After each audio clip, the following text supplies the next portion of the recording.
Dans cette édition de l'Instant L, nous partirons au soleil de Picasso, à Marseille. Une exposition envisage le génie espagnol sous l'angle du voyage imaginaire ou non. L'entente directe entre consommateurs et producteurs, une idée qui fait son chemin à travers la coopérative C'est qui le patron ? La fraise de printemps en est l'enjeu. Mais nous commençons par cette innovation en matière de suivi des insuffisants cardiaques. Les cardiologues de l'hôpital Rangueil à Toulouse veillent à distance sur le patient en se connectant tout simplement à son pèse-personne. Ce n'est pas le dernier smartphone en vogue. Cette tablette est connectée au pèse-personne d'Hervé Viard. Depuis 3 semaines, il est suivi à distance par l'hôpital Rangueil grâce à ce petit boîtier. Il souffre d'insuffisance cardiaque. L'une des premières alertes, c'est la modification de son poids. Sur une journée, c'est quelque chose qui est quand même pas normal d'avoir un écart de poids de 500 voire 1 kg du jour au lendemain. L'insuffisance cardiaque se manifeste surtout par de la rétention d'eau dans les jambes, d'où l'importance de surveiller le poids. Mais ce boîtier va aussi recueillir d'autres données sur l'état général de santé. Au service de cardiologie, l'infirmière recueille tous les paramètres transmis par les patients. Ce suivi quotidien lui permet de surveiller ses malades au plus près. On va apprendre à mieux connaître le patient, à connaître ses habitudes. Donc, on lui a déjà donné quelques petits conseils pour justement éviter cette rétention d'eau. Et donc, en fait, ça va être un accompagnement et ça va être une sécurité pour le patient à son domicile. L'intérêt de ce dispositif de surveillance à distance est qu'il permet un suivi aussi sécurisant que si le patient était hospitalisé. La surveillance du poids et des symptômes tels que l'essoufflement, la fatigue, les œdèmes permettent de générer des alarmes en amont des décompensations et on peut à ce moment-là agir pour éviter justement une aggravation et donc une décompensation et donc une hospitalisation et donc un risque de mourir. Pour l'instant, 3 patients sont équipés de ce dispositif. L'objectif est d'appareiller une centaine de malades avant la fin de l'année. Une coopérative de consommateurs qui impose un cahier des charges de qualité. En échange, un prix plus élevé payé aux producteurs. Le principe de C'est qui le patron, d'abord appliqué au lait, s'étend à d'autres productions, aux fraises par exemple, ici en Provence.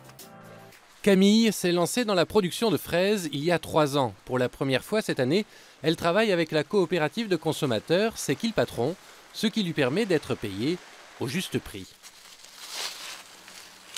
L'idée, c'est d'avoir, nous, une rémunération juste et qui nous permette de vivre de notre métier, de se développer, de faire les investissements qu'il faut pour évoluer.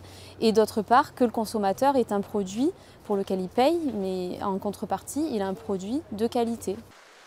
En échange d'un prix d'achat plus élevé, elle doit répondre à un cahier des charges strict. Agriculture raisonnée, respect de l'environnement et des périodes de cueillette. Tout a été décidé par plus de 5000 consommateurs, regroupés dans une vaste coopérative virtuelle. Tous sont votés par Internet pour élaborer cette charte de bonne conduite. Le cahier des charges est déterminé par les consommateurs, avec un œil sur le prix qui évolue en fonction des critères qu'on choisit. Il y a des critères pour la qualité, il y a des critères pour l'équité, la rémunération du producteur, la façon dont on ramasse, est-ce que c'est à maturité, le niveau de sucre qu'on garantit dans la fraise. Les fraises sont vendues dans de nombreuses grandes enseignes de la région. Camille a déjà dû réapprovisionner en urgence ce magasin.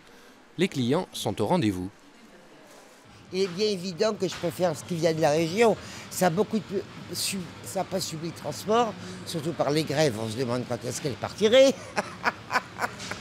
Et non, et puis parce qu'il faut faire valoir la Provence. Nos agriculteurs, ils se démènent pour nous faire de bons produits et on préfère aller prendre des cochonneries. Et moi, je ne suis pas d'accord. Je préfère payer plus cher, mais manger de bons produits.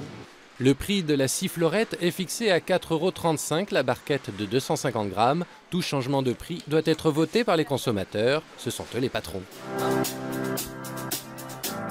Picasso et le voyage, Picasso et le soleil, l'exposition qui se tient à la Vieille Charité de Marseille jusqu'au 24 juin prochain réunit des œuvres du peintre espagnol aussi variées que les itinéraires empruntés par le génie de l'artiste. Picasso est rarement venu à Marseille et pourtant le cubisme va naître ici. L'achat de ce masque africain en 1912 est un moment crucial pour l'artiste. Ce masque va bouleverser, influencer et affirmer son style.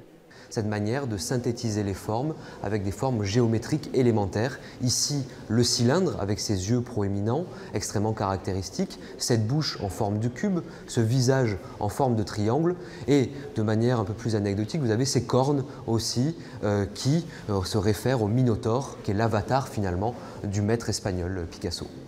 L'Afrique, l'Orient, des voyages rêvés à travers les œuvres d'autres artistes. Ces inspirations ont façonné et travaillé l'imaginaire de Picasso. La scénographie met en perspective les créations de l'artiste avec des pièces maîtresses des collections permanentes de la Vieille Charité.